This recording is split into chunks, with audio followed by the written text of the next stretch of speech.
વડોદરામાં બિજલ શાહે જિલ્લા કલેક્ટર તરીકે ચાર્જ સંભાળ્યો છે। નવનિયુક્ત કલેક્ટરે સવારે વિધિવત રીતે ચાર્જ સંભાળ્યો છે। અધિકારીઓ અને કર્મચારીઓ મહામંડળે તેઓનું સ્વાગત કર્યું। ચાર્જ સંભાળતા જ જિલ્લા કલેક્ટર બિજલ શાહ એક્શનમાં આવ્યા છે। વડોદરામાં સુઓ મોટો વારસાઈની ઝુંબેશ ચલાવશે। વર્ષ 2010 થી 2020ની વચ્ચેના મૃતકોના ઘરે જઈ વારસાઈ કરવા સમજાવશે। સરકારી પ્રોજેક્ટ માટે આવતી અડચણ તાત્કાલિક દૂર કરાવીશું તેવું પણ બિજલ શાહે જણાવ્યું હતું।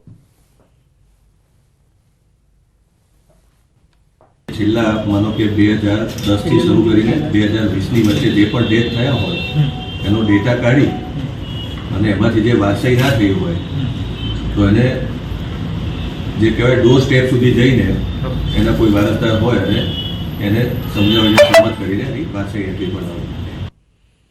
ગુજરાત વિધાનસભાના મુખ્ય દ્વાર પાસે હસ્તકલાનું પ્રદર્શન ખુલ્લું મૂકવામાં આવ્યું છે। ગુજરાત વિધાનસભાના અધ્યક્ષ શંકર ચૌધરીએ પ્રદર્શન ખુલ્લું મૂક્યું। અમદાવાદ, કચ્છ, આણંદ, સુરેન્દ્રનગરના વિવિધ ઉત્પાદનોનું પ્રદર્શન લોકો નિહાળી શકશે।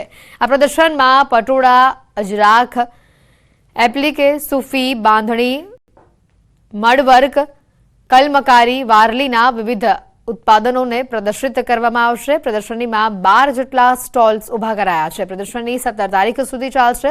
અધ્યક્ષ શંકર ચૌધરી, મંત્રી ઋષિકેશ પટેલ, મંત્રી બળવંતસિંહ રાજપૂતની ઉપસ્થિતિમાં તેનું ઉદ્ઘાટન કરવામાં આવ્યું।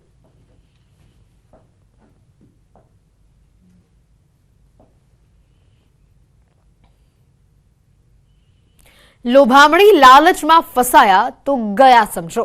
બિટકોઇન ખરીદ વેચાણથી સારા વળતરની લાલચ આપી 14,34,000ની છેતરપિંડી કરવામાં આવી। ટાસ્ક પૂરો થયા બાદ સારા વળતરની લાલચ આપી હતી।